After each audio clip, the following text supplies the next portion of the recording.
Imagine a ship so huge that to this day no one really knows how it managed to float. A construction made thousands of years ago, without modern technology, without engines, without a compass, and yet capable of facing the greatest storm in human history. Do you think you already know this story? Maybe you know the version they told you when you were a child. But what we are going to explore today is different.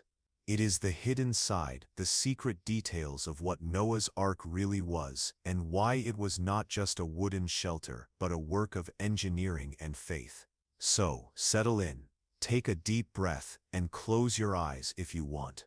Because today, I am going to take you inside the Ark. We will walk through its corridors, smell the freshly cut wood, hear the distant sound of the waves coming, and together discover mysteries that have remained hidden for centuries. If you enjoy diving into biblical stories with details you have never heard before, make sure to subscribe to the channel and leave a like on this video. That way, you ensure that these stories keep reaching you, and that, before you sleep, there will always be a new world to explore. Before crossing the great wooden door and walking through the corridors of the Ark, it is necessary to return to the exact moment when it all began, because every grand structure on the inside is first born from something invisible. A whisper, an intuition, a weight in the heart. The Ark did not begin with wood, pitch, or measurements. It began on an ancient night, when the earth still slept, and the sky, silent, seemed to wait for a gesture from God. It was on one of those quiet nights, when the rain was only a distant memory, and the wind rested after a hot day. The hills had withdrawn under a velvet of shadows, and the stars, countless in number, shone like embers scattered by a patient hand. The field exhaled a scent of cold earth and crushed leaves. In the distance, a stream traced a silvery thread in the dark, murmuring secrets only the night could understand. The village had already quieted down. The last voices had dissolved like smoke, and the world seemed smaller, protected by a blanket of silence. Noah was seated at the entrance of his tent, his feet firm on the beaten earth and his hands resting on his knees. The lamp before him projected a circle of trembling light, enough to reveal the dust on the ground and the outline of a jar of water. The animals had already been gathered in, and inside the tent his family slept. The village was immersed in the usual silence of the night, a silence that on that occasion had something different about it. There were no clouds in the sky. The wind which had blown during the day had completely stopped. The stream, still visible in the distance by the reflection of the moon, seemed to have softened its sound. Even the nocturnal insects had fallen silent. A denser silence settled in, as if everything around awaited something that had not yet arrived. Noah lifted his eyes to the horizon. For months he had felt something growing inside, a nameless restlessness. He watched the world and saw corruption spreading like a shadow. Agreements were easily broken, violence had become common, and few still remembered the Creator. He kept his life in justice, but he perceived that he walked against the direction of the majority. It was at that moment that the presence came. It was not something to be seen with the eyes, nor heard only with the ears. It was as if the air had become thicker and every part of his body was taken by a greater awareness. In the midst of that living silence, a voice pronounced his name, Noah. The sound did not come from a specific point. It seemed to come from all sides at once, filling the space and the soul. It was firm, but without haste, laden with authority and calm. The earth is corrupted before me, full of violence. The heart of men has strayed from the path, and evil dwells in every thought. The time has come to put an end to all flesh, but with you I will establish my covenant. The voice paused. Noah remained motionless, feeling each word engrave itself within him. Then the instruction began. Build for yourself an ark of gopher wood. You shall make compartments in it, and you shall cover it inside and outside with pitch. Its length shall be 300 cubits, its width 50, and its height 30. You shall make a roof, finishing it to a cubit above. You shall put the door on the side, and you shall make decks lower, middle and upper. The measurements appeared in his mind as if they were already drawn. He saw the wood cut and fitted, the pitch covering the joints, the 3 decks, the wide side door, the small opening above for light and air. With each detail the structure became clearer, as if he could reach out and touch the wood. The voice continued. Of every living thing, of all flesh, 2 of every kind you shall bring into the ark, to keep them alive with you. Male and female they shall be, and with you shall enter your wife, your sons, and your sons' wives. The presence remained for a few moments, then slowly dissipated, like a breeze that weakens little by little. The common silence of the night returned, the stream began to sing again, the crickets resumed their rhythm, and a light current of air made the lamp's flame dance. Noah breathed deeply. He remained seated for a while, motionless, staring into the darkness. The instructions remained clear, as if written before him. He rose slowly, passed through the entrance of the tent, and for a moment observed his family sleeping. His sons lay close to one another, and his wife lay with her face turned to the side, breathing peacefully. He lay down, but sleep did not come quickly. The sound of the calling still seemed to echo in his mind, and the images of the construction formed vividly.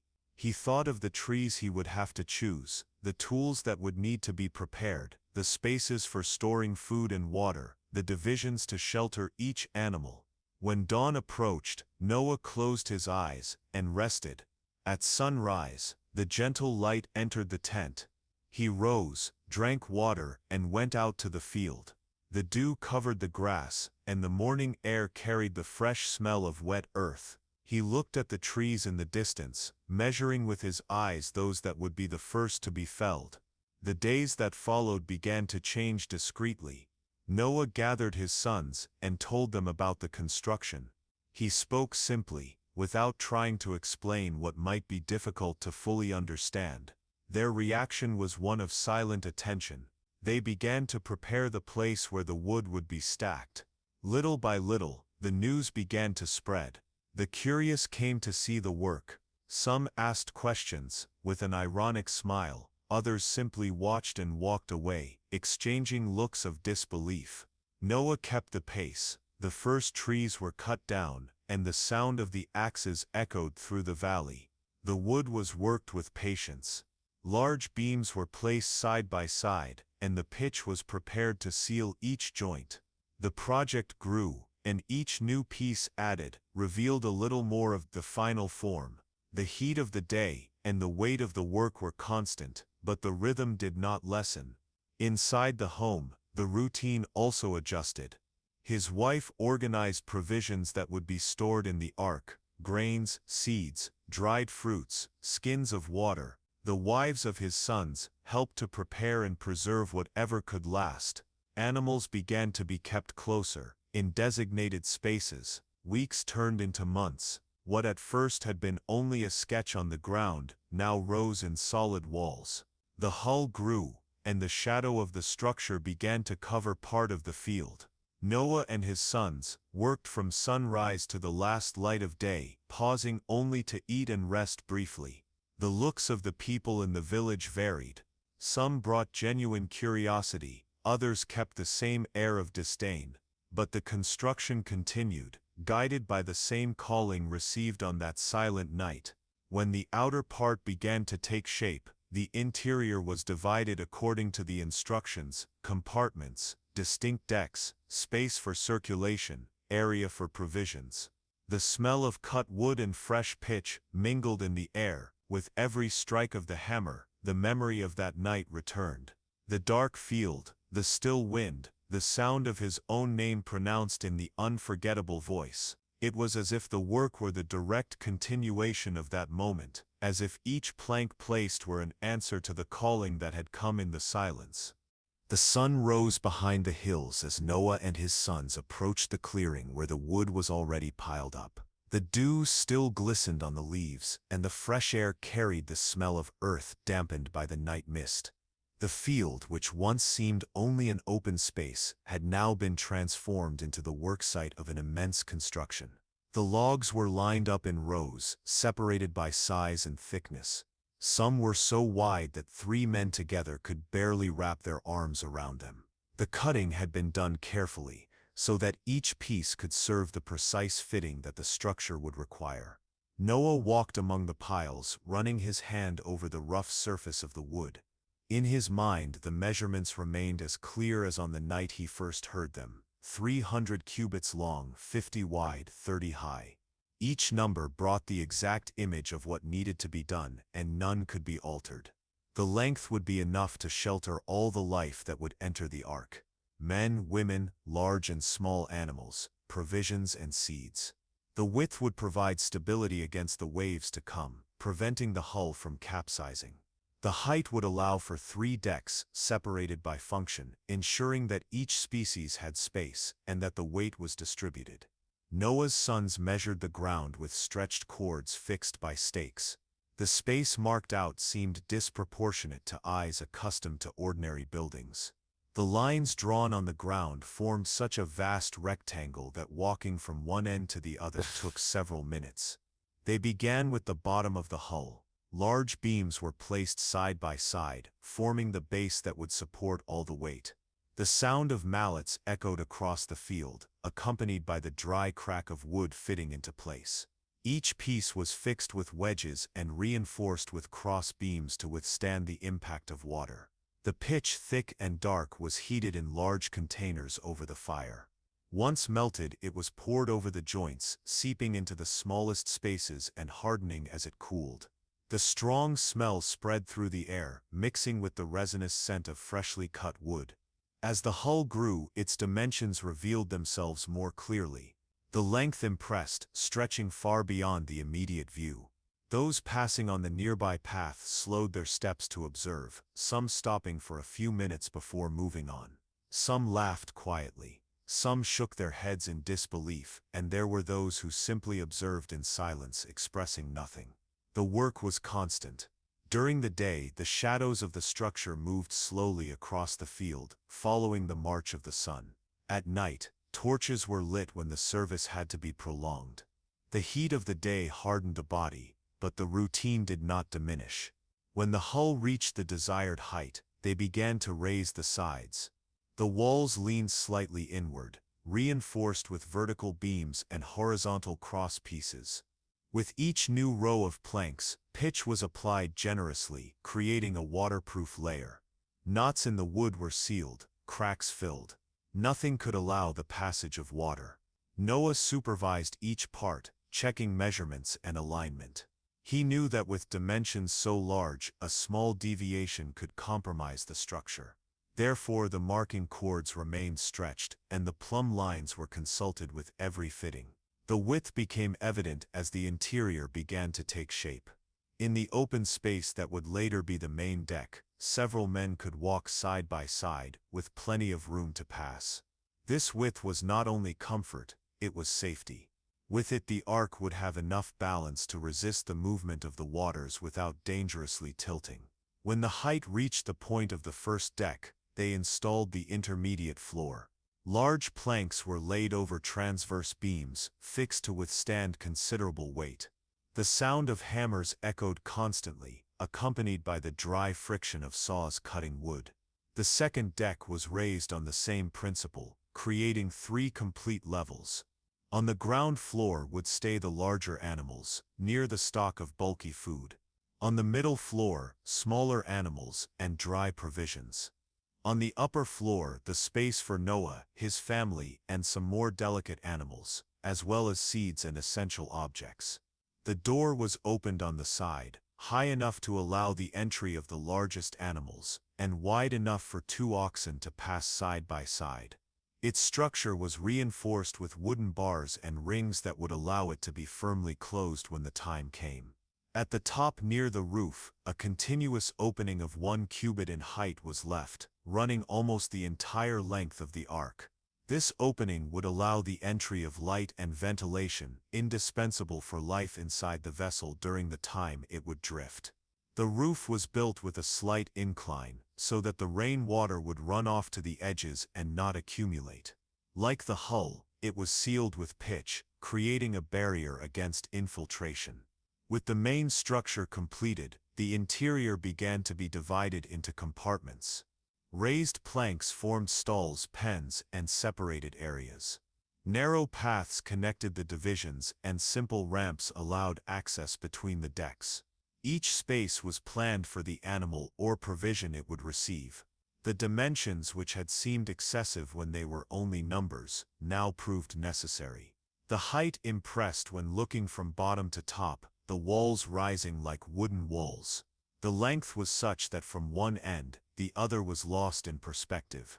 The width gave a sense of stability, even on solid ground. The work required time. Months turned into years, the seasons changed, and the ARK remained as a constant presence in the field. Winter brought cold and mist, but the mallets did not cease to sound. Summer brought heat and dust, but the planks continued to be fitted. As construction advanced, birds began to approach, landing on the exposed beams. Small animals, curious, appeared at the edges of the field. It was as if nature itself began to recognize the place that would soon be a refuge. The day the last piece was set in place brought no celebration or commotion. It was just another workday, but a day when the structure was completed.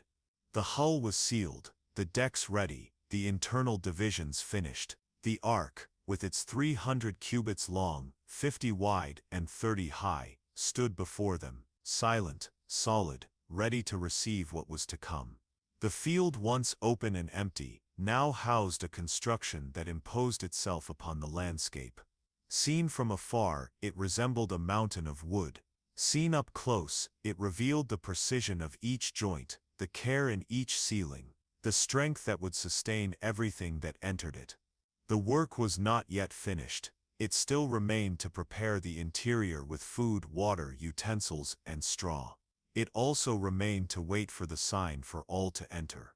But the dimensions, which one day were only words heard in the silence of a night, now stood before Noah and all who wished to see, real, exact, unalterable. Long before the first beams were raised, the ARK already existed in Noah's mind as a clear design, with every measurement and detail engraved in silence.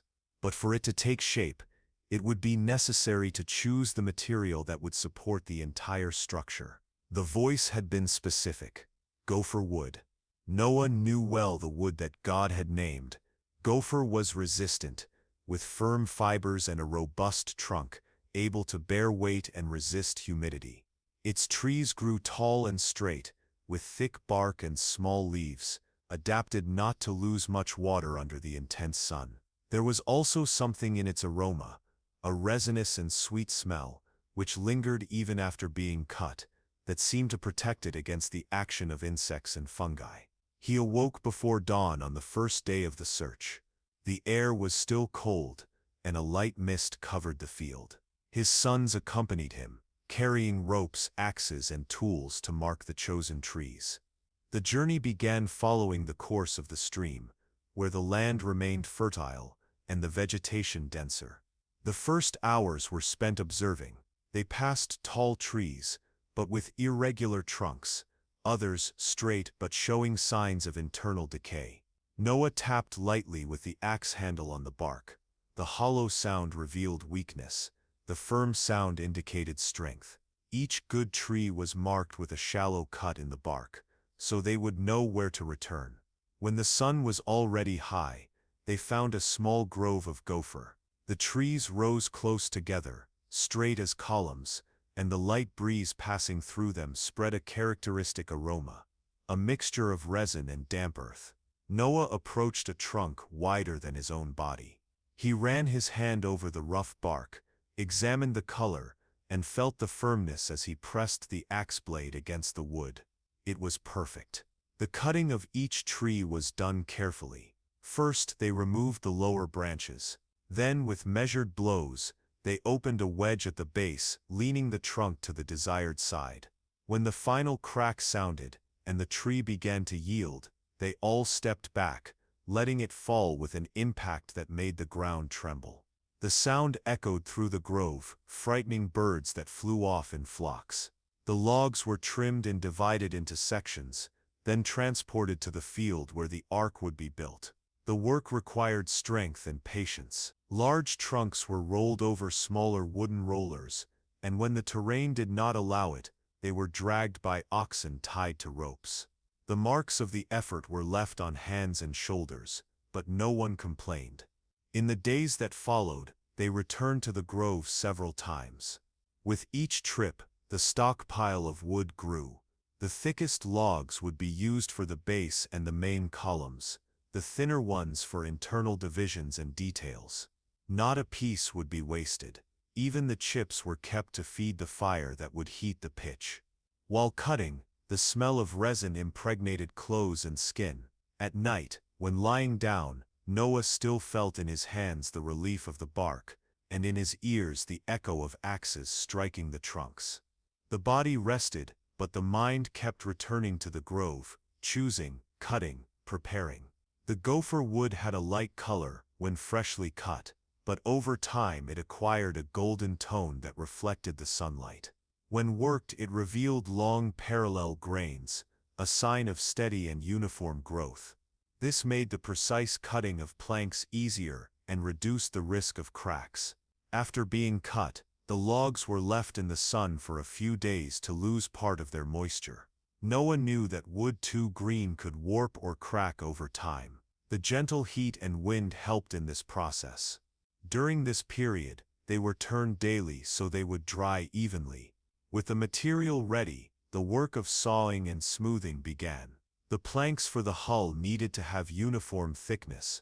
The tools slid over the surface, removing thin shavings that fell to the ground in layers. The fresh smell of cut wood mixed with that of the heated pitch nearby, preparing to seal every joint. The main beams were chosen from the straightest and densest logs. Each was measured and cut with precision, so that they would fit without gaps. The smaller pieces, taken from branches and thinner sections, were separated to form the internal compartments. Even the irregular ends were used for reinforcements or supports. The handling of the wood required constant attention. The planks destined for the hull were examined against the sunlight to identify any imperfections.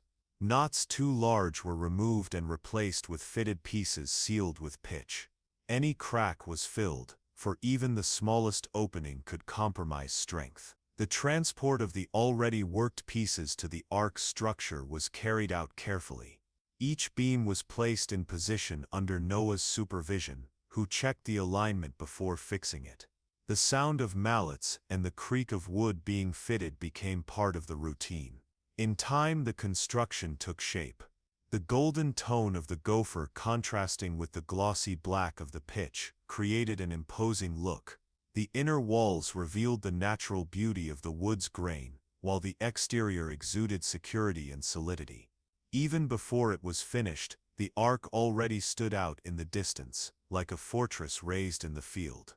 And every part of it carried the memory of the grove where those trees had grown, of the hands that had cut them, of the days of transport under the sun, and of the patience in every cut and fitting. As the structure gained height and the walls closed in, it became evident that the ark did not resemble any known vessel. There was no mast raised against the sky, no ropes to hoist sails, no rudder was seen at the stern, nor any mechanism to steer it.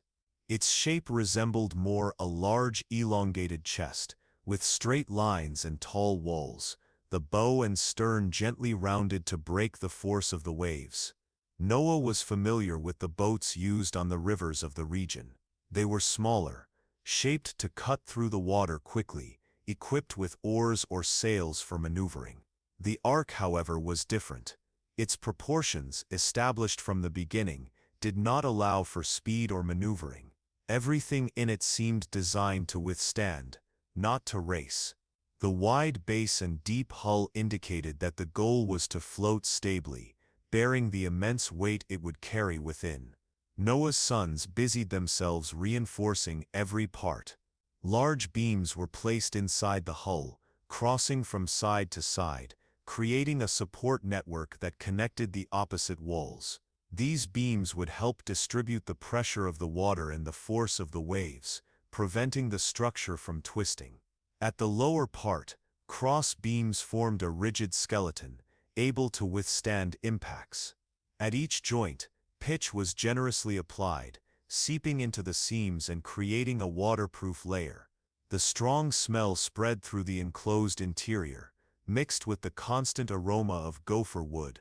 The main deck stretched the entire length of the ARK, free of large obstacles, allowing the movement of animals and provisions. In the center, a simple staircase led to the upper deck. Another on the opposite side descended to the lower deck. The corridors were wide enough to allow two men carrying large baskets to pass side by side. Along the walls, narrow openings were left near the ceiling of each floor, serving as additional ventilation. These openings were protected by small wooden grills, fixed with pins and sealed at the edges, to prevent water from entering during the rocking of the vessel. The absence of rudder and sail caught the attention of those who observed. Some of the curious who passed through the field whispered among themselves, wondering how it would be possible to guide such a large structure without means of direction. But Noah continued with the work, keeping his focus on solidity and sealing. The roof was designed with a gentle slope, made of fitted planks, sealed with pitch. Its shape allowed rainwater to run off to the sides, away from the upper opening. Over this opening, a simple system of movable panels was built, which could be closed or opened as needed for light and air. On the right side, the great door began to take shape. It was made of several wide planks, fastened together by horizontal crosspieces, and reinforced by diagonal braces. The hinges, made of sturdy wood and strengthened with pins, allowed the door to be moved despite its weight. From the inside, thick bars would guarantee secure closure. The door was tall enough for the largest animals to enter and wide enough to allow the passage of bulky loads.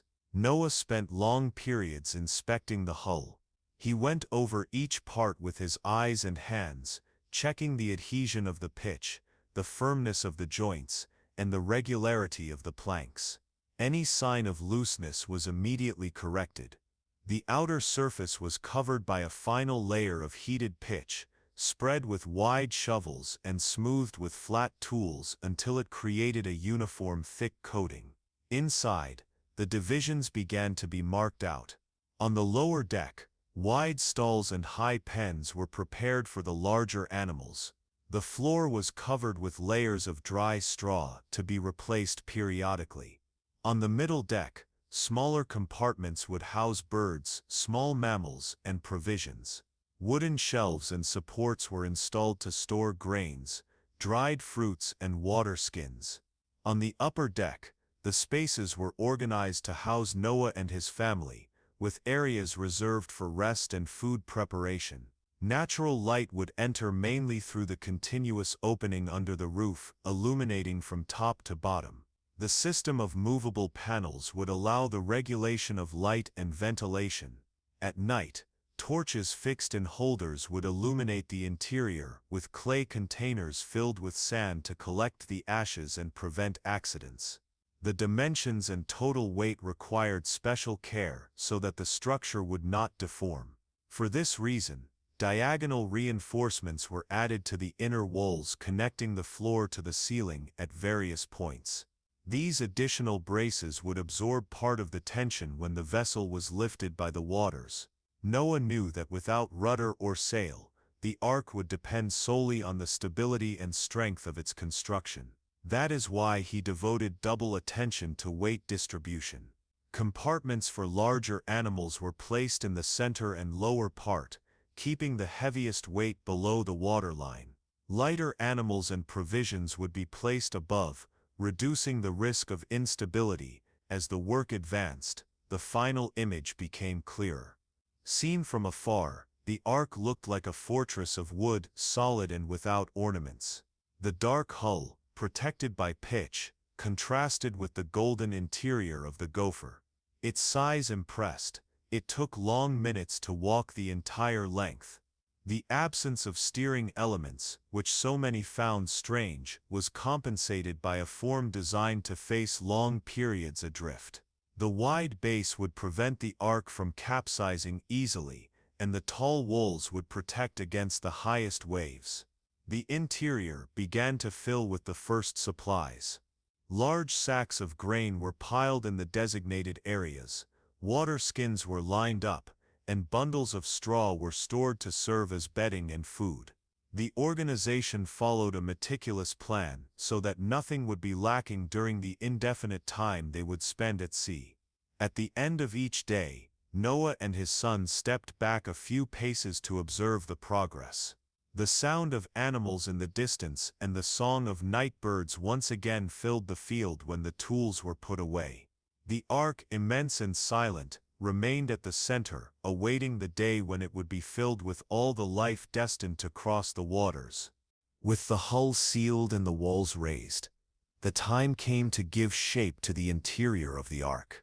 The division into 3 decks had already been determined from the beginning, and Noah knew exactly how each level would be used. The wood for the divisions was already prepared, stacked beside the construction, separated according to size and thickness. They began with the lower deck. Access to it was by a wide ramp built to allow the entrance of the larger animals.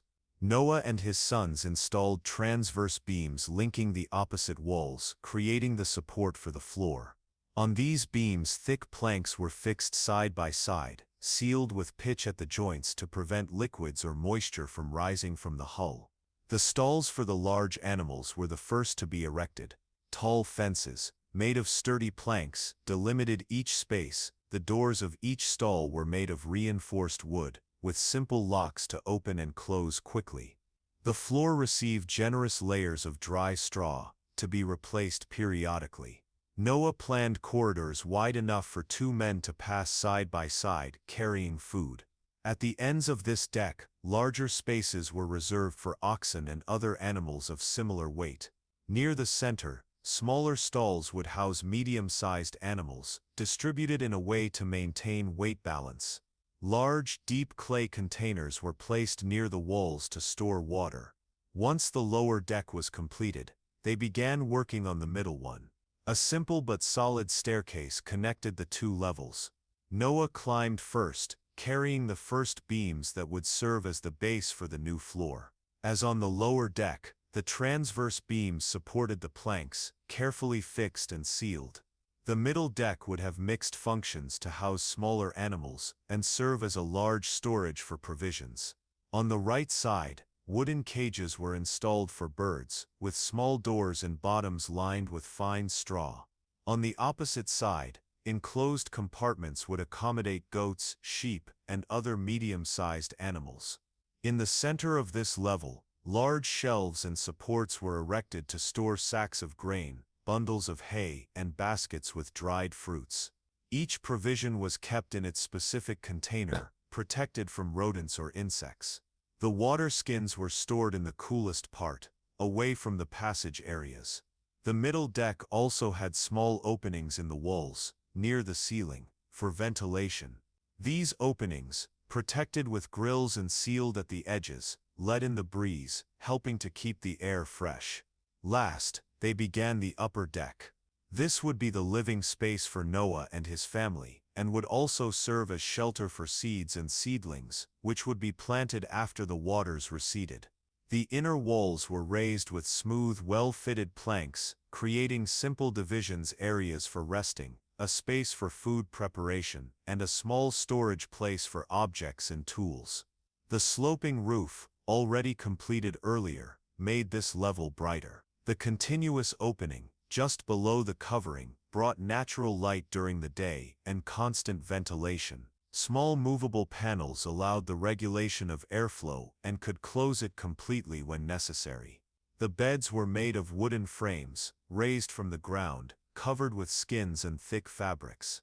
Near the resting area, a long table would serve for meals, and shallow shelves would store utensils. A corner was set aside to keep garments and blankets, rolled and stacked. The containers with seeds were carefully organized in wooden boxes, labeled with the name of each species. Young seedlings were kept in clay pots, firm and protected against any damage. These plants would be essential to restart cultivation once they left the ARK. Ramps and simple staircases connected the 3 levels. The stairs were fixed, with wide steps and wooden railings, to ease passage even while carrying loads. The ramps had a gentle slope, suitable for the movement of animals.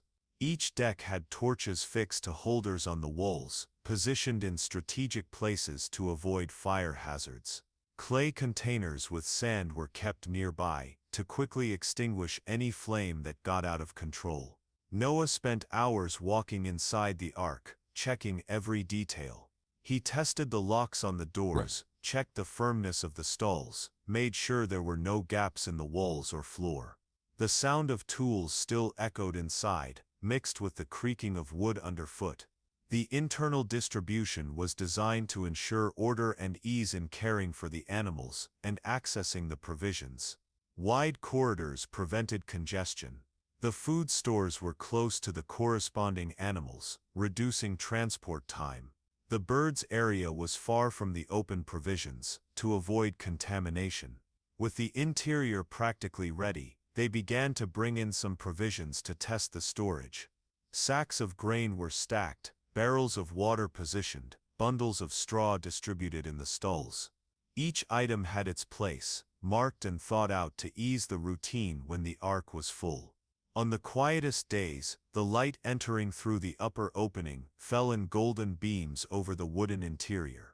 The light tone of the gopher reflected the soft glow, creating a warm and calm environment. The smell of wood mixed with that of straw, and the faint aroma of pitch, embedded in the joints and outer walls. As the work advanced, the initial vision of the ARK became fully real. The solid dark exterior enclosed a carefully planned interior, where each deck had a specific function. The lower floor, robust and firm, awaited the large animals. The middle level gathered provisions and smaller species. The upper, bright and ventilated, would shelter the family and the seeds for the future. The construction was no longer just an empty hull. It was a living space, ready to receive what had been destined for it. The 3 decks formed a cohesive whole, connected by stairs and ramps, supported by beams that spanned the entire height, firm as the columns of a temple. And there in the field where the ARK rose, the constant sound of work began to fade. The tools rested longer each day, and silence took over the interior, as if it awaited the moment to be filled with the movement and voices of all that would enter to cross the waters. With the structure of the ARK completed and the 3 decks properly divided, Noah turned to the task of filling that space with everything that would be necessary to sustain life during the indefinite time they would remain upon the waters. Food, water, and seeds were as important as the very wood and pitch. Without them, the journey would end before finding solid ground. In the field beside the ARK, an area was set apart solely for sorting and preparing the provisions. Large wooden tables were raised to receive and organize the food. The whole family was involved in the work. Some took care of the harvest, others of drying and storing. The grains were the first to be prepared. Bags made of plant fibers were filled with wheat, barley, lentils, and beans. Each bag, once filled, was tied with thick cords and then covered with a layer of coarse cloth to protect against moisture. These bags would be stacked on the middle deck, on shelves raised from the ground to prevent contact with water or pests. Fruits also formed part of the provisions. The more resistant ones, such as dates, figs, and grapes, were dried in the sun before being stored. Wide trays, covered with fine nets to keep insects away, were laid out in the field during the day and collected at night. Once completely dried, the fruits were stored in wicker baskets and placed in cool areas inside the ARK. Roots such as onions and garlic were braided and hung in bundles, allowing them to be preserved for a long time. Tubers, such as turnips and potatoes, were stored in wooden boxes with layers of dry straw, absorbing moisture and preventing rotting. The animals' food required even more volume. Bales of hay and straw were stacked in the designated corners of the lower deck near the herbivores' stalls. For the smaller animals, bags of seeds and small grains were prepared, kept close to their cages or enclosures. The drinking water was stored in leather skins, carefully treated to avoid leaks. Each skin was filled almost to the brim and closed with wooden stoppers fastened by cords and sealed with wax. In addition to the skins, large clay jars, with narrow mouths and wide bodies, were filled and placed in shaded spots where the temperature remained lower. On the upper deck, a special area was reserved for seeds and seedlings. Noah knew that, when the waters subsided, they would need to plant quickly to ensure food for the future. Wooden boxes with inner dividers held small cloth pouches containing seeds of different species. Each pouch was tied and labeled with the name of the plant. The seedlings were cultivated in clay pots with rich and moist soil. Some were small fruit trees, others plants for medicinal use. These pots were arranged near the upper opening to receive natural light, but protected by panels when the rain fell heavily. The process of storing everything took weeks. Each day, the interior of the ark gained new elements. Bags were stacked in orderly rows, barrels rolled into corners, bundles of straw placed in the stalls. The shelves filled up, and the smell of dried grains, fruits, and hay began to mix with the aroma of wood and pitch. The organization followed a precise plan. The foods used most frequently were kept near passageways, to ease access. The long-lasting items were placed at the back, where they would remain untouched longer. The water was distributed among the decks, ensuring there was always a reserve at hand, regardless of where they were. To avoid waste, smaller containers were used to distribute food daily to the animals, instead of accessing the large stores directly. This also helped maintain control over consumption and predict when each type of food would need replenishment. During the nights, the family took turns keeping watch over the supply field. Small wild animals were attracted by the smell of grains and fruits, and simple fences, along with lit fires, helped to keep them away. Each week, Noah went through all the decks, checking the state of the provisions. He touched the bags to feel if they were dry, checked for signs of mold or insects, examined the skins and jars to ensure they were tightly sealed. Constant care prevented small problems from becoming great losses. When the last batch of provisions was placed inside the ark, the space seemed different. The emptiness of the stalls and corridors had given way to orderly rows of food, soft bundles of straw, aligned barrels and jars. On the upper deck, the corner for seeds was filled with labeled boxes, and the green seedlings gave color and life to the wooden environment. Outside, the piles of materials diminished and the field regained more free space. But inside the ark, the feeling was one of fullness. Everything was in its place, ready to sustain men and animals for as long as necessary. The day they began gathering the animals was unlike any other. The field around the ark, until then dominated by the constant sound of tools, now echoed with footsteps, voices, and noises coming from all directions. Even before dawn, Noah and his sons were ready, each with assigned tasks to guide, receive, and accommodate the creatures that would arrive. Some animals were brought from nearby regions, led with ropes, staffs, and crooks. Others seemed to come on their own, following an invisible path that led them directly to the field. The sound of hooves, the beating of wings, the brushing of paws against the grass filled the air. There were small herds of oxen, rams, and goats walking slowly, and birds flying in groups, landing on the roof and in the open areas around. Noah had prepared stalls and pens in advance, based on the size and needs of each species. The largest would stay on the lower deck. There, the wide stall doors had been opened and lined with fresh straw. As soon as a pair of animals arrived, they were led to their space and left to get used to the new environment. The oxen were guided with steady steps and calm eyes. Upon entering, they explored the space with their muzzles, feeling the straw-covered floor, and then settled down. The horses, carefully led, were tied for a moment to prevent them from becoming restless until they grew accustomed to the sounds and smells around. On the middle deck, smaller animals such as sheep, goats, deer, and pigs were placed in smaller enclosures, with food and water provided. Birds occupied wide cages, lined with fine straw, with wooden perches. Roosters, hens, pigeons, and ducks were grouped by species, each in its own space.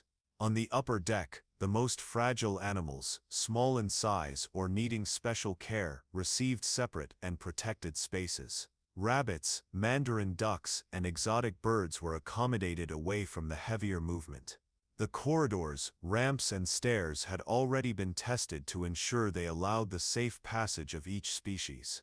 The ramps were wide enough for two animals to walk side by side and had low steps to ease movement. The entry of felines required redoubled attention. Lions, leopards, and other predators were led firmly, kept apart from the herbivores. Their stalls, reinforced with thick planks and double locks, were located in an isolated section on the lower deck, far from the busier areas. The large herbivores, such as elephants and camels, required more space. For them, wide stalls were prepared near the entrance door, making movement easier. Their presence impressed by size and strength, but once inside, they appeared calm, exploring the space with heavy steps. Aquatic and semi-aquatic animals also arrived. Fish and small water-dwelling creatures were placed in large clay or wooden containers filled with fresh water. These containers were kept in cool, shaded areas, and the water was regularly changed. Reptiles, such as turtles, lizards, and snakes, were kept in special boxes or enclosures, lined with sand or stones. Each space was closed with well-fixed lids, ensuring they would remain secure throughout the journey. The process of accommodating them all took days. With each new arrival, the sounds inside the ARK multiplied. Lowing, neighing, bleating, cawing, and roaring mingled with the beating of wings and the rustling of straw. The family took turns to ensure that all had food and water from the moment they entered. Noah personally checked each stall. He tested the locks, ensured there was enough straw on the ground, and confirmed that the water containers were full. He instructed his sons on the amount of food for each species, observing the animal's behavior to detect signs of discomfort. The food supplies were already distributed according to the needs of each section. Near the herbivores' stalls, bales of hay and sacks of grain were stacked. In the bird sections, baskets of small seeds were kept within reach. For the carnivores, fresh meat was prepared and stored in sealed containers, taken out only at feeding time. The interior of the ARK began to take on life in a new way. Before, the sound had been that of tools and labor. Now, there was the constant sound of animals, each species with its own voice. The smell of wood and straw mixed with the aroma of grains and the distinct scent of the creatures themselves. Outside, the field around the ARK was filled with movement. Animals still waiting to enter remained under watch, in temporary pens. Some rested, others explored the space. The order of entry followed careful planning, avoiding the crossing of species that might frighten or attack one another. As the days passed, the ARK filled. The lower deck was quieter in the early morning hours when the larger animals rested. The middle deck was noisier, with birds singing and small mammals moving about. On the upper deck, the sound was softer, interrupted only by the movements of exotic birds or small animals under special care. When the last pair of animals entered, the stalls were complete. Every corridor, every enclosure, every shelf was in place. The ARK, once a vast empty space of wood and pitch, now sheltered the diversity of life that would cross the water. The family, exhausted, spent the last night before departure checking every detail. The door locks were reinforced, the water containers refilled, the straw replaced where needed. The ramps were withdrawn, leaving only the main entrance open, awaiting the moment it would be shut. The ARK, now filled with animals, provisions and seeds, needed to remain habitable. With so many living beings gathered in a closed space, the air needed to circulate, and light had to enter sufficiently to keep the environment illuminated during the day. Noah knew this had been foreseen since the night of the calling, and for that reason the upper opening was one of the most important parts of the entire structure. The main ventilation came from a continuous opening, 1 cubit high, which extended almost the entire length of the vessel, just below the sloping roof. This open strip was protected by wide eaves, which prevented rain from falling directly inside. On the outside, small planks arranged like shutters allowed the wind to enter but blocked water during storms. During the first days after the animals were accommodated, Noah and his sons went up to the upper part to test the airflow. They walked along the opening, feeling the breeze that passed through the interior and watching how it descended through the 3 decks. The natural movement of the air, entering from above and descending slowly, helped renew the environment, carrying out the strong odors and bringing freshness. On each deck, small additional openings had been made near the ceiling, always protected with grills, and sealed at the edges with pitch. These secondary openings were positioned so that even on days of heavy rain they could remain open without allowing water to enter. During daylight hours, the upper opening was also the main source of illumination. The sun, passing through the continuous strip, created golden beams that fell upon the wooden interior, lighting corridors, stalls, and storage areas. The light moved slowly throughout the day, following the sun's path in the sky. For the darker, more enclosed corners, torches were used when necessary. Wooden holders fixed to the walls held torches wrapped at the base with cloth soaked in oil. Clay pots with sand were placed just below to collect any residue and reduce risks. The torches were lit only when indispensable, and always watched until extinguished. On hot days, the openings were kept completely free, allowing greater air circulation. Movable panels, made of light wood, could be slid aside to widen the passage of the breeze. On cold or very windy days, part of the openings was closed, leaving only small gaps to ensure minimum ventilation. The upper deck was the brightest and most ventilated, being closest to the continuous opening. Light entered abundantly in the morning and late afternoon, when the sun leaned low. On this level, the plants and seedlings received direct light for a few hours each day, keeping them strong and green. The middle deck received filtered light that passed through the upper level, entering through spaces near the stairs and ramps. Ventilation also reached more softly, circulating among cages and storage areas. To assist, small inner windows were made in the partition walls, allowing air to pass freely from one sector to another. The lower deck was the darkest and most stifling. To keep air moving, Noah had left large inner openings at the center, directly connecting the 3 decks.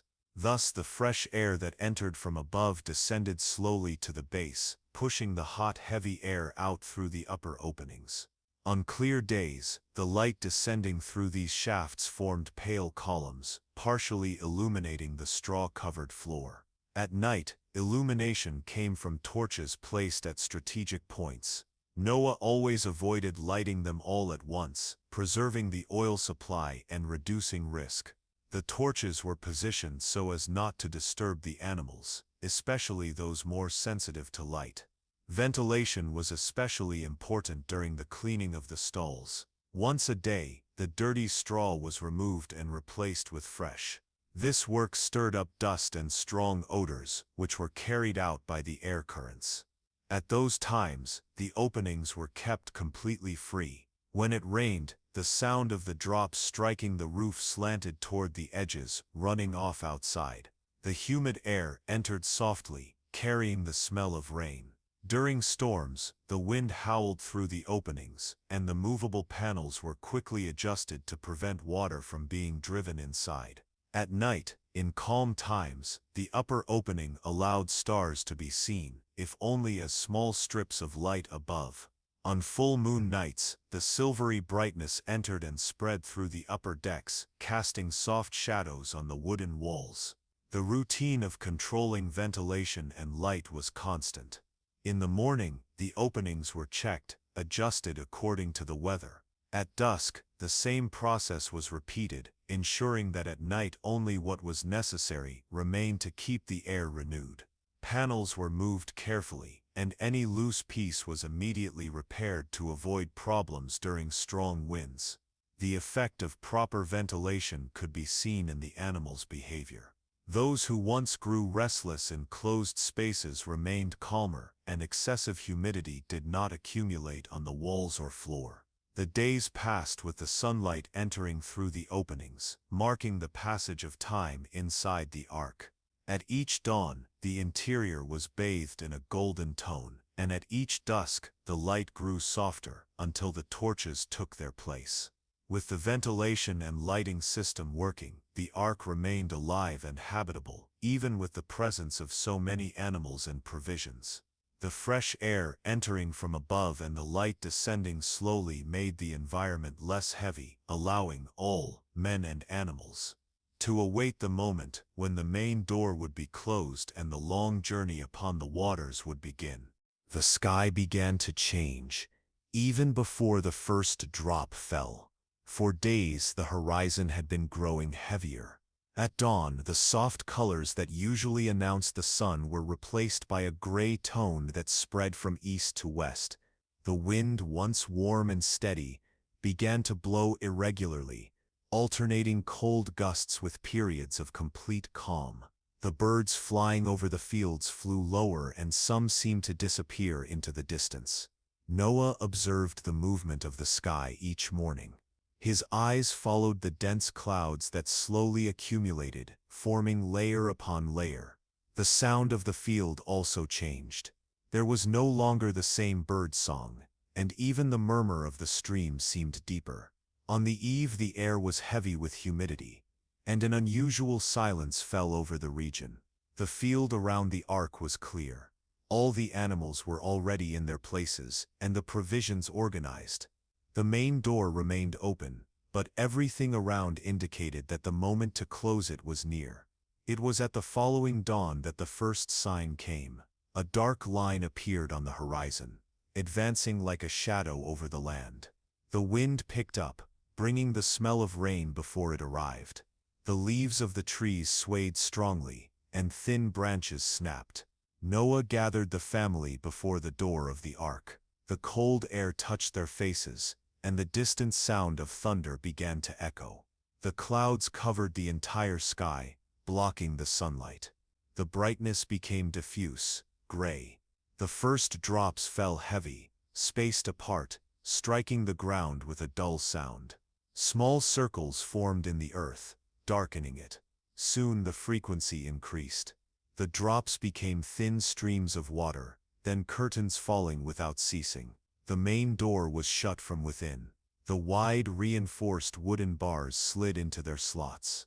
Outside, the sound of rain against the hull was like thousands of fingers drumming on the wood. The light that entered through the upper opening diminished as the darkness of the clouds grew denser. Inside, the animals reacted in different ways. Some remained quiet, lying on the straw. Others rose, moving their legs, restless with the constant sound coming from above. The birds flapped their wings from time to time, as if trying to adjust to the more closed environment. The rain continued to intensify. Noah and his sons went up to the upper deck to check the continuous opening. The wind blew sideways, casting small drops inside. Panels were adjusted, allowing air in but blocking the water. The light was dim but enough to see the interior. Outside, the water was already beginning to form puddles in the field. The sound of thunder grew closer, followed by lightning that lit the interior for brief moments, flashing through the gaps. The wood of the Ark remained firm, the pitch preventing any leakage. The hours passed, and the rain showed no sign of stopping. The nearby streams began to overflow, spreading water across the lowlands. Branches and leaves were carried away by the rising current. The wind shifted direction, sometimes from the north, sometimes from the south, as if the very air were in turmoil. Inside the Ark, the routine had already adjusted. At regular intervals, someone walked through the decks to check animals and provisions. Water containers were refilled, straw rearranged, the constant sound of rain had become part of the environment, mingling with the usual noises of hooves, wings, and breathing. At nightfall, the sky seemed lower. Lightning split the darkness more often, revealing for an instant the wall of water falling all around. The sound inside the ark was deep and continuous, like a river falling upon the roof. Noah looked out through the upper opening, seeing only a cloak of rain and the white foam formed by the drops striking the surfaces. By dawn, the water level in the field was visibly rising. The puddles had joined, forming large flooded areas. Small streams had become rapids, and the current carried stones and pieces of wood. Smaller trees gave way to the force of wind and water, toppling and disappearing beneath the flow. The next morning did not bring clarity. The rain continued, thick and heavy, hiding the horizon. From above, only the agitated surface could be seen, where once there had been pasture and solid ground. The water now touched the base of the ark, beating against the hull with a deep rhythmic sound. The swaying began almost imperceptibly, a gentle movement, as if the entire structure breathed with the waves beginning to form. The more sensitive animals lifted their heads, alert. The sound of the water now came from all sides, from the roof, from the walls, and from below. Noah and his sons reinforced the inner locks, checking every joint. The interior was dry, and the wood remained firm. The family gathered on the upper deck, watched the rising water which now spread without encountering barriers. As the hours passed, the ark began to float. First a slight lifting from the ground, then a more noticeable sway. The transition was slow but steady. Outside, the world no longer had visible paths, only the gray, restless surface of the water beneath a heavy sky. The ark no longer touched the ground. The moment it detached from the earth was almost silent, but felt by all inside. First came a slight sway, as if the entire structure adjusted to a new element.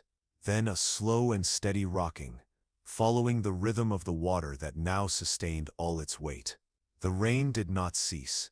The sound of drops on the roof mixed with the deeper noise of waves striking the hull. Outside, the landscape had vanished. There were no trees, no hills, no horizon.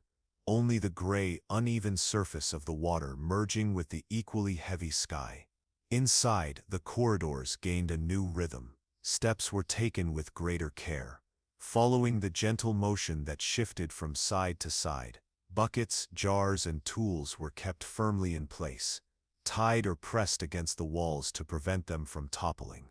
With each sway, a soft creak came from the boards and beams, reminding that the whole living structure was adapting to the rocking. The animals reacted as well. Some, accustomed to the motion, remained lying down, slowly chewing their food. Others stood, adjusting their legs to maintain balance. The sound of hooves against the wood, mixed with the rustling of straw, formed a constant background alongside the noise of the water. The openings above remained adjusted to allow air in, but protected from the rain that continued to fall without rest. On the upper deck, the wind carried small droplets that, upon entering, quickly dissolved into the air. The light was dim, filtered through thick clouds, creating a gentle twilight atmosphere. The rocking grew stronger as the waves began to rise. There was no defined direction. The ark rose and fell slowly, sometimes leaning to one side before returning to the center. The wide, deep hull maintained stability, and the heavy base prevented sudden movements. Even so, those moving through the decks felt the need to hold on to the walls or the stair rails. During the night, the motion became more noticeable. In the dark, the sound of water against the walls grew louder, and the cracks of the wood seemed to echo farther. Noah made silent rounds, passing through each floor, checking the animals and provisions. The smell of dry straw, stored grain, and wood mixed with the faint salty aroma that was beginning to seep into the air. Time began to lose its usual measure. With no visible landscape, no significant variation of light, days and nights differed only by the increase or decrease of gray brightness. The rain, constant, created a curtain between the inside and the outside. The ark's motion followed no fixed pattern. There were moments of gentle rocking, almost imperceptible, and others when the waves slowly lifted it only to let it descend, as if cradled by giant hands. In those descents, the sound of the waters deepened, like a profound sigh surrounding the entire hull. The animals gradually adapted. The routine of feeding and cleaning was strictly maintained, always with care so that nothing shifted or was lost. The stalls remained firm, the locks closed, and the straw was replaced regularly to avoid excessive dampness. The coexistence among different species was silently watched. The lower deck, darker and more humid, housed the larger animals which remained calm most of the time. The middle, brighter deck concentrated the constant sounds of birds and small mammals. The upper deck, where the family stayed, had fresher air and more direct light, even filtered through the clouds. The constant rocking became part of life. Conversations were interrupted not by the motion, but by the sounds it brought, the rhythmic beat of water, the measured creak of beams, the distant echo of thunder. There were moments when the rain lessened, but the sea remained restless, moving the ark with the same slow and inevitable cadence. Noah often climbed to the upper opening to observe what lay beyond. He saw only water, stretching in every direction, and the gray sky, heavy with clouds. Waves rose and dissolved into foam, and small seabirds appeared from time to time, gliding over the surface before vanishing into the distance. During the night, lightning lit the interior for an instant, revealing long shifting shadows on the wooden walls. The sound of thunder arrived with force, lightly vibrating through the hull. At times the wind blew more intensely, causing the ark to lean a little more before returning to balance. The sea seemed endless. With each new dawn, the scene remained the same. Water and sky, joined in a single tone. There was no reference of distance or direction. The ark did not sail, it simply drifted, carried by currents and wind, floating like an isolated refuge in the midst of a world covered by water. Even so, the interior kept its order. Tasks were performed at the same time every day, feeding the animals, replenishing water, cleaning the stalls and corridors followed a rhythm that gave shape to time, even without the clear alternation of days and nights. The rocking, which at first required attention to keep balance, became natural. Steps adapted to the movement, and hands automatically found points of support. The entire body learned the ark's cadence, as it rose and fell, swaying unhurriedly in the infinite sea. And so, day after day, under the constant sound of water and the endless rocking, the ark kept floating, keeping all inside alive, until the moment came when the sea would begin to recede. With the constant rocking and the permanent sound of water striking against the hull, the routine inside the ark became consolidated. Each family member had well-defined tasks, and the days were filled by a cycle that repeated with precision. Organization was essential to keep everyone, humans and animals, in good condition until the end of the journey. Dawn, when it could be perceived by the brighter light entering through the upper openings, marked the beginning of activities. Noah and his sons divided themselves among the decks for the first inspection of the day. On the lower deck they checked the stalls of the large animals, locks were inspected, water containers refilled and straw replaced when necessary. The strong smell was softened by constant ventilation which kept the air renewed. The animals were fed following a strict order. It began with the herbivores, distributing hay, grains, or dried leaves. The carnivores received portions prepared in advance, kept in closed containers until the right moment. Food was delivered with care, avoiding any risk of aggressive reaction. On the middle deck, the sound was livelier. Birds flapped their wings, sang or squawked as soon as they saw someone approaching. The cages were opened only to replenish water and food, keeping the safety of each space. Small mammals were fed with seeds, roots, or fruits, depending on the species. This deck also housed much of the provisions, and whenever a sack of grain was opened, it was firmly resealed to prevent waste. The upper deck was the calmest. There, besides the family's space, were the seeds, seedlings, and plants that would be used after returning to solid ground. In the morning, the filtered brightness through the clouds illuminated the green corner where the seedlings were kept. They were watered with small amounts of water, measured precisely to avoid waste. Cleaning tasks were done twice a day. Dirty straw was collected in baskets and taken to specific areas, where it was placed until discarded through the proper opening. The wooden floor was swept to remove leftover food and accumulated dirt. The work required care not to disturb the more sensitive animals or cause agitation. Drinking water was distributed in buckets and jars brought from strategically located storages on the 3 decks. Larger water skins stored away from light were opened only to refill the smaller containers. The following hours were dedicated to repairs and maintenance. The stall locks were checked. Any loose piece was reinforced, and the pitch was inspected to ensure there were no leaks. Small corrections were made immediately to prevent bigger problems. The family's meals were simple, prepared with part of the provisions reserved for them. Bread, dried fruits, cooked vegetables, and occasionally preserved meat were served in controlled portions. The fire for cooking was lit in a safe space, isolated from the straw areas, and always watched until extinguished. The nights were quieter, but never completely calm. The sound of water and the constant rocking were interrupted, from time to time, by the moo of an ox, the flap of wings, or the distant roar of a predator.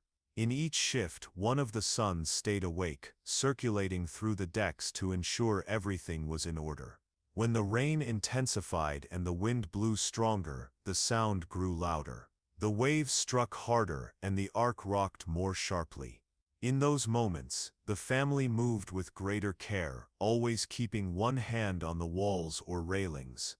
The animals, sensing the change, became more alert, and some had to be calmed with a firm voice and constant presence. The light inside the ARK varied according to the weather. In the rare moments when the sky cleared, natural lighting made the corridors livelier. On days of deep darkness, torches were lit in fixed holders, spreading a soft light that reflected off the golden wood. Despite the isolation, order was maintained. Each object had its place, each task its time. Living together required patience and attention to detail. Any carelessness could result in the loss of provisions or problems with the animals. Time without external references came to be measured by the cycle of tasks: feeding, cleaning, checking, resting, and starting over. The sea outside remained infinite, and the sound of water against the hull never ceased. Inside, life followed the rhythm of that sound, steady and constant. With this routine established, the ARK remained as a living shelter, where every being had its space, its function, and its care, while they waited for the moment when the waters would begin to recede. The days inside the ARK began to blend together, as if time had lost the clear outline it always had on solid ground. Without the visible sun to mark the hours, without the moon to indicate the nights, the rhythm was guided only by the repetition of tasks and the constant sound of the waters. At first, it was still possible to count the days mentally, marking each dawn by the subtle change in the light that entered through the upper opening. But as the weeks stretched on, the brightness became increasingly uniform, a continuous gray that announced neither beginning nor end, only remained. The rain fell without interruption, at times in dense curtains that muffled all other sounds, at times in thinner threads, but never ceasing completely. The wind shifted direction, sometimes blowing strongly and making the ARK tilt slightly, sometimes disappearing, leaving only the gentle rocking of the waves. The family maintained discipline with rigor. In the morning they followed the same cycle: inspection of the animals, replenishment of water, feeding, cleaning, and organization. Each day the provisions were measured carefully. Seeds and grains were taken only in the exact amount. The straw was replaced in a planned way, ensuring there would be enough until they once again stepped on dry land. Even so, there were moments when the weight of time was felt. The absence of a horizon, of different colors, of any sign of change outside, created a sense of endless waiting. The sea, always the same, reflected the heavy sky, and the Ark's hull remained the only secure ground in the midst of a world of water. At night, the silence between the thunder seemed denser. The sound of the waves striking the wood became deeper, echoing through the decks. The torchlight projected shadows that moved with the rocking, and the air carried the scent of damp wood, straw and oil burning slowly. The animals, though accommodated, also felt the monotony of the days. Some remained lying down for long periods, ruminating in silence. The birds, confined to their cages, grew restless at times, flapping their wings and making louder sounds, as if searching for a distant echo. Time was marked by small events that broke the repetition: a piece of wood that needed reinforcing, a stronger current that tilted the Ark for a few minutes longer, a lightning bolt that for an instant lit the interior completely and revealed the attentive gazes of all. Even in monotony, vigilance could never be relaxed. The sea was unpredictable. Small leaks, however minor, needed to be sealed immediately. Barrels and water skins were constantly checked, and any sign of waste was corrected. Patience was as important as physical strength. Each day required endurance, not only to carry out the work but to endure the prolonged silence, the isolation, and the lack of change. Conversations, when they arose, were simple, almost always related to tasks. There were few words, but much understanding in the glances exchanged among those who shared that long crossing. At certain moments, when the rain lessened and the wind grew quiet, they climbed up to the upper opening to observe. What they saw was always the same: a shoreless sea, moving slowly, covered by a closed sky. Sometimes solitary birds passed in the distance, gliding over the water before disappearing far away. These small changes were kept as markers, signs that time was advancing, even if slowly. A new sound from the waters, a brighter flash at dawn, a different current that moved the Ark in another rhythm. The days stretched on, and the cycle repeated with precision. The rocking of the Ark, once felt as something strange, was now perceived as a natural part of the body. The sound of the water and the creaking of the wood were so constant that often they went unnoticed, as if they were silence. And so, in the slow rhythm of the sea and the constancy of tasks, time fulfilled its role of trial, demanding from everyone not only physical endurance, but also the capacity to remain steadfast in the face of a world where nothing changed, except the certainty that at some point the waters would begin to recede. The rain ceased without announcement. There was no last thunder, nor a final lightning bolt. Only on a gray dawn, the sound of drops against the Ark's roof ceased to exist. At first, no one noticed. The constant noise, which had become an inseparable part of life inside the hull, took time to leave their ears. But little by little, the silence began imposing itself, like a new and profound presence.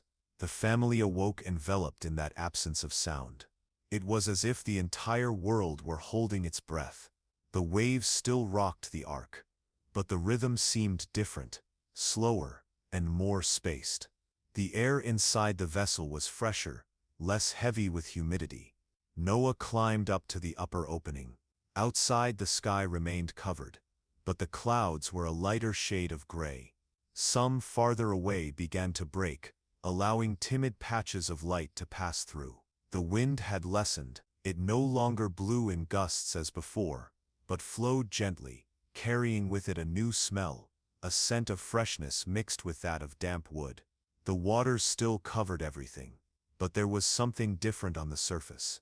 It was no longer so agitated, and in some distant points, it seemed to move in circles, as if meeting invisible resistance beneath. Noah watched for long minutes, trying to discern if it was only imagination.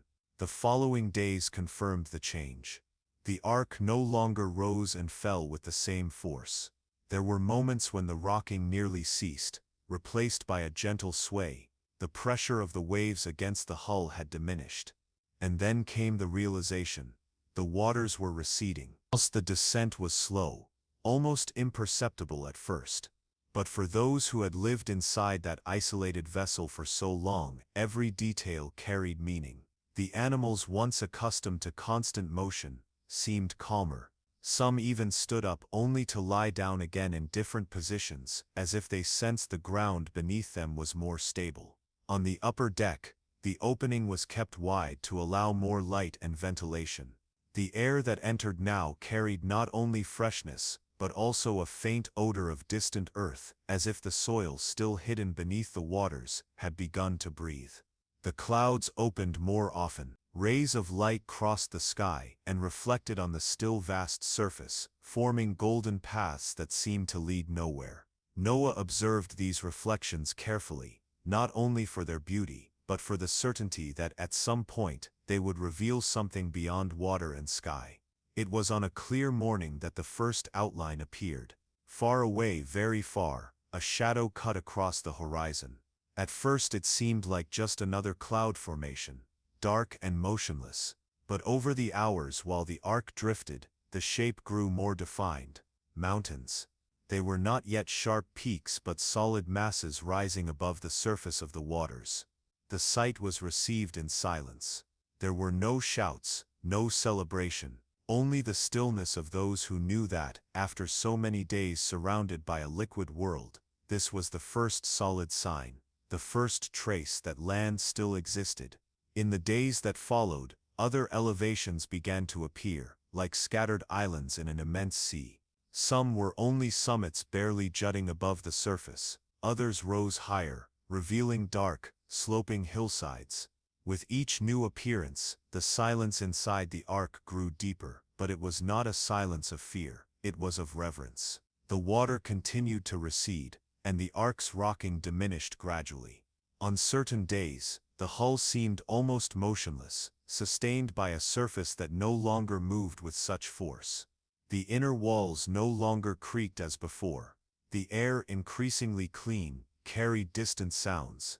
The crashing of waves against newly exposed rocks, the isolated call of a bird flying over the waters.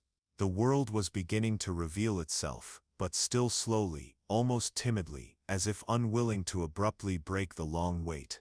The nights were darker without lightning, but also calmer. The gentle sound of the water, without the storm's fury, lulled sleep. The moon, when it appeared between the clouds, reflected in tranquil mirrors, casting a silver light that entered through the slits and rested upon the wooden interior. The silence after the storm was not empty.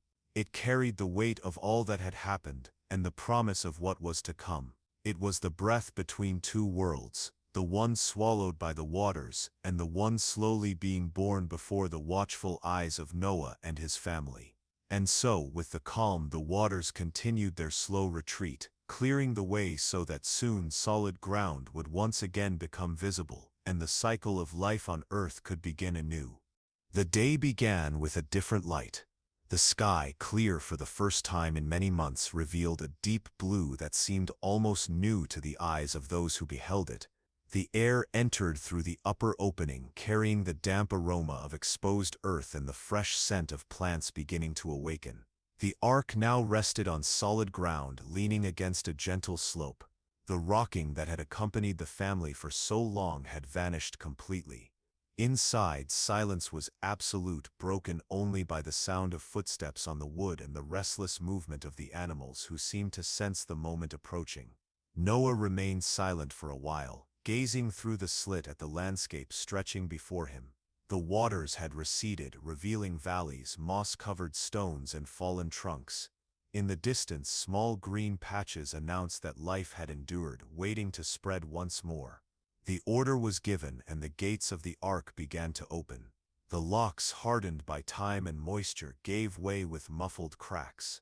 A beam of light pierced the inner darkness, illuminating specks of dust dancing in the air. The first to leave were the birds, flying in circles before disappearing into the open sky. Their wings beat strongly, as if trying to reclaim all the space that had been denied to them. Their sound echoed among the hills, blending with the distant murmur of water flowing through rivers that had come back to life. Then came the land animals. Hooves struck against the wood and then the damp soil, leaving deep marks in the still soft earth. Some advanced slowly, pausing to sniff the air or look around. Others ran, climbing small rises and descending in heavy leaps. For a moment the ark became a living corridor through which passed colors, shapes, and sounds of every species. The family remained watching. There was no rush.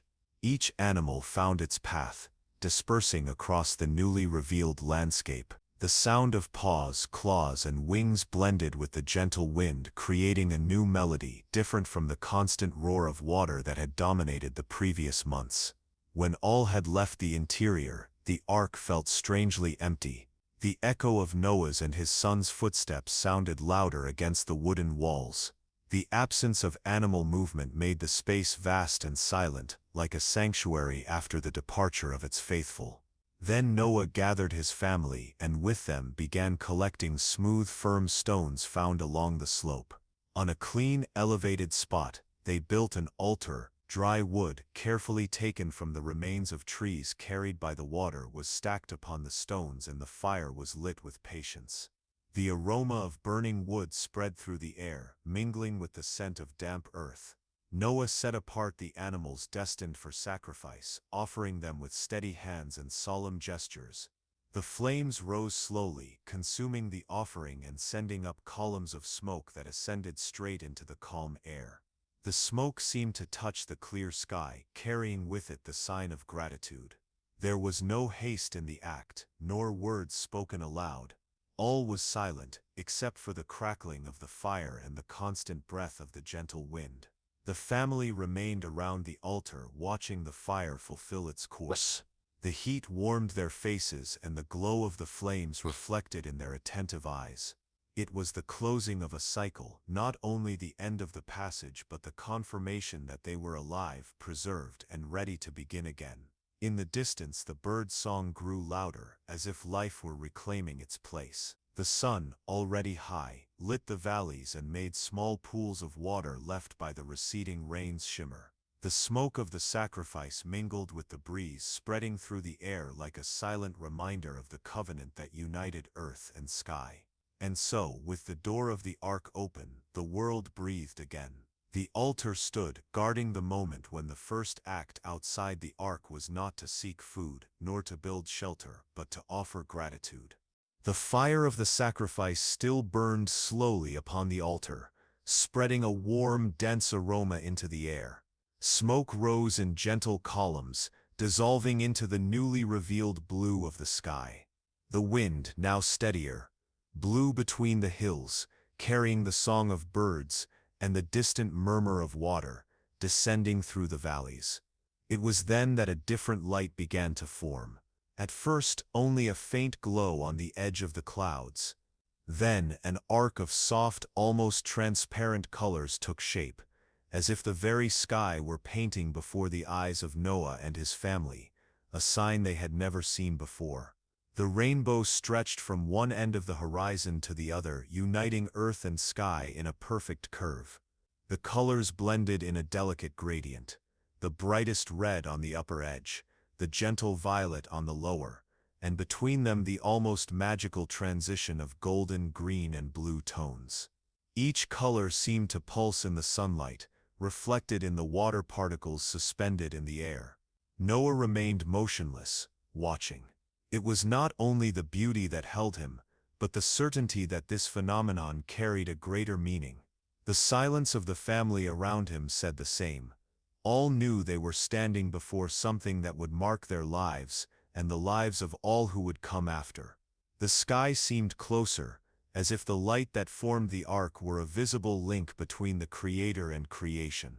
It was the first time they had seen that sign, and its presence appeared right after the sacrifice, as a silent and powerful response to the gratitude offered. The ark remained firm, not fading quickly like a passing light, but sustaining itself like a mantle stretched over the earth. The colors, though soft, were clear enough to be seen even in the farthest points of the valley.